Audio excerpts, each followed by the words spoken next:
Bonsoir Patrice Bessac. Bonsoir. Vous êtes porte-parole du Parti communiste. Merci d'être sur BFM TV. Éric Brunet, notre confrère aussi d'RMC et le Réac qui s'assume. Vous avez écrit plusieurs livres à ce sujet. Merci d'être là tous les deux. Bonsoir. On va parler d'abord de la Côte d'Ivoire. Gbagbo qui a du mal à partir, peut-être donc une guerre civile, mais en tout cas avec Alassane Ouattara qui a beaucoup avancé. Avant de vous laisser la parole, on va aller à l'Élysée retrouver François-Xavier Ménage qui connaît bien la situation et qui sait un peu ce qui s'est dit à cette fameuse réunion à l'Élysée. Avec évidemment Nicolas Sarkozy, Alain Juppé, Gérard Longuet.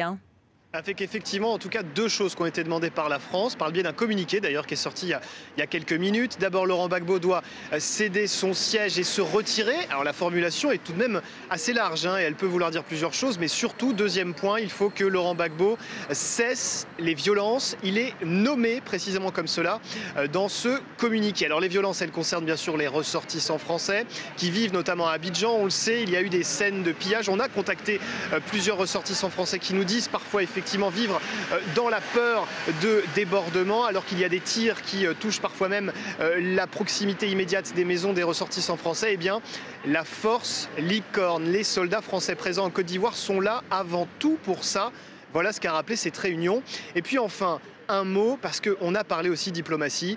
La Côte d'Ivoire a beaucoup saigné, si je puis dire, depuis 4 mois. L'économie est exsangue dans un pays qui était pourtant et qui reste encore dans les annales comme le poumon de l'Afrique de l'Ouest. Eh bien, il faut travailler à la reconstruction. La France est prête à aider économiquement la Côte d'Ivoire. Et quand on connaît les enjeux qui se chiffrent en centaines de millions d'euros, peut-être, eh bien, ça n'est pas anodin. Merci François-Xavier Ménage, donc en direct de l'Élysée. Réaction, c'est bien la position de la France ce soir. Il y a les gens de l'opération Licorne, mais en même temps, pas d'intervention. Voilà, contrairement à la Libye, peut-être qu'on peut faire un... Oui, mais là, manifestement, on a une chance folle, c'est que la situation se débloque favorablement. J'observe quand même, il y a quelques secondes, quelques minutes, le porte-parole de Laurent Gbagbo a parlé. Il a toujours gardé cette rhétorique guerrière de la République incarnée par Gbagbo, qui est agressée par des forces internationales. Donc, dans la rhétorique et dans la dialectique, en tout cas, ils ne sont pas du tout à 2 doigts de capituler. Il dit que, d'ailleurs, Gbagbo continuera à se battre. Et puis, il y a une deuxième chose, c'est que, bon, il y a bien un parti de la légalité qui est celui de Ouattara, il faut le dire, le rappeler. Mais en même temps, les forces de Ouattara, les forces républicaines commettent un certain nombre d'exactions sur les populations civiles. C'est pas, si je puis dire, les blancs et le noir, c'est quand même quelque chose qui ressemble à une guerre civile avec des exactions des deux côtés. Donc ça, il faut faire attention à cela. D'abord, je crois que l'appel au cessez-le-feu devient urgent parce que les informations... Cessez-le-feu, ça veut dire rester en statu quo, ça veut dire ne pas exiger que Laurent Gbagbo parte alors. Il faut que Laurent Gbagbo parte et il faut, comme l'a dit mon ami Éric Brunet, que les forces arrêtent de tirer sur la population, car nous savons, à l'heure où nous parlons, que les exactions sont de part et d'autre, et qu'il y a donc un risque de règlement de compte qui fasse que le sang coule un peu plus. Mais moi, au-delà, je veux dire la chose suivante, c'est que la politique de la France, c'est-à-dire sa manière un tantinet colonial de gérer les affaires africaines comme les affaires nord-africaines. Là aussi, vous direz colonial ? Oui, car notre attitude dans l'avenir doit être basée sur un renversement de nos relations. Nous devons faire cap sur des logiques de développement et sur des logiques d'autonomie et de démocratie pour ces pays. Or, nous savons que nous n'avons pas été propres dans la gestion des affaires africaines et que la rupture qu'on appelait de nos voeux n'a pas eu lieu. Voilà, les Français colonialistes dont vous parlez, c'est le camp de l'opération Licorne. Ils sont en train de recueillir les populations étrangères et les mettre sous protection. Donc c'est pas tellement colonialiste, c'est plutôt protecteur. Là, ce soir à Abidjan. Je parle des événements qui nous ont conduits ici. Et vous savez... S'ils partaient là aujourd'hui, ce serait difficile.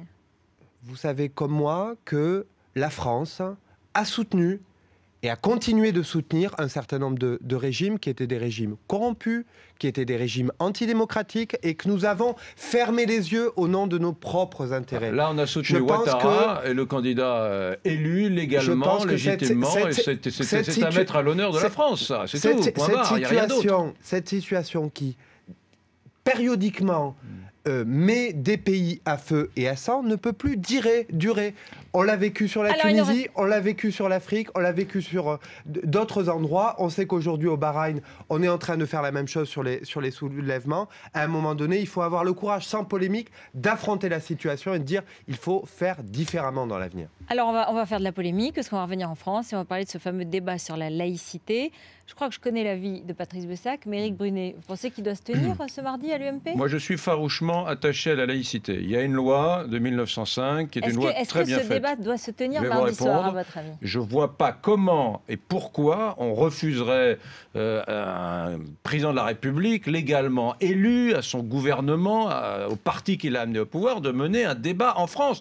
Oui, s'il souhaite débattre, après tout, débattons. Il n'y a pas de question qu'on doit exclure. Je trouve nauséabond cette idée selon laquelle, si on engage ce débat, ce serait discriminant pour certaines catégories de la population. C'est une vision communautariste de voir les choses.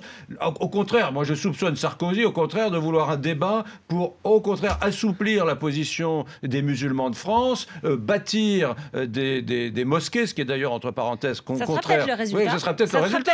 Mais il y a toujours des bonnes consciences, vous savez, des espèces d'éditocrates de salon, des salonnards qui se trompent à chaque fois et qui nous disent « Regardez, l'UMP, mais laissez-moi parler pour une fois, l'UMP veut discriminer les... » C'est faux. Je trouve, encore une fois, tellement dommage, moi qui suis laïque, que ces 6 représentants des religions soient venus de façon tout à fait maladroite se mêler de ce débat, qui est un débat qui concerne la puissance publique, qui concerne l'État, et si l'État veut poser le problème aujourd'hui de la laïcité en France, mais qu'il le fasse, on va tous débattre, les musulmans de France, les gens de gauche, les gens de droite, ça va être un foisonnement magnifique, et il en sortira quelque chose de beau et de bon pour la République. Voilà, voilà la polémique. Voilà. Patrice Bessac, il nous reste 2 minutes. D'abord, Éric Brunet est rebelle en ce qui concerne tout sauf le président de la République et l'UMP. Alors là, quand on en parle, c'est toujours bon, c'est toujours fantastique, etc. Pas du tout. Sur le fond, racontons pas d'histoire. C'est un débat qui est venu avant les élections cantonales, qui a été ciblé contre les musulmans, qui a servi de pont pour l'électorat au Front National et qui a produit le contraire de ce qu'il était censé Mais qui vous dit ça ? Vous avez des preuves de ça ? C'est-à-dire a renversé des digues et a permis à des électeurs UMP de plus voter Front National. Donc, mais arrêtez d'agiter le Front National. Ça fait 25 ans que vous faites ça. Vous savez bien, Éric Brunet, qu'il y a parfois des petits monsieur avec de petites idées qui mettent en place de petites stratégies. C'est ce qui s'est passé. Vous ne feriez pas une allusion au nazisme, là. C'est ce qui s'est passé. C'est ce qui s'est passé sur ce débat anti-musulman, qui ne visait qu'une seule chose, taper sur une communauté à des fins électoralistes. Mais c'est faux. Moi, comme vous, je suis pour la loi de 1905, mais je ne suis pas pour son instrumentalisation, à des fins nauséabondes. Non, vous avez peur des débats, c'est tout. Vous avez la trouille d'un débat. Il n'y a pas de problème. Et vous savez très bien que l'objectif de Sarkozy, c'est de construire des mosquées. Alors, au contraire, je crois qu'il veut assouplir la situation des musulmans de France. Mais c'est évident, mais vous continuez à soutenir cette théorie selon laquelle il y aurait chez Sarkozy un vieux fond raciste qui allait un petit peu...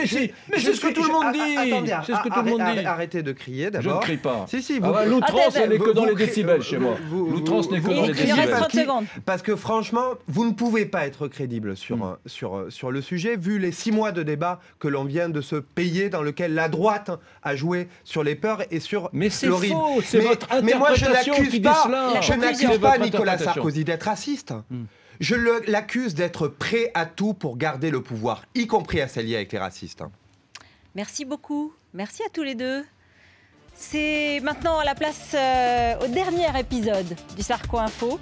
Et c'est un salut amical et affectueux que j'adresse à Guy Birenbaum, à Pascal Atenza, à Benjamin Oulassen, à Damien Gambin. Un salut amical à Carl Zéro et à Michel Guidoni qui ont fait la voix de Nicolas Sarkozy. Leur regard distancé, décalé, va aussi nous manquer sur BFM TV.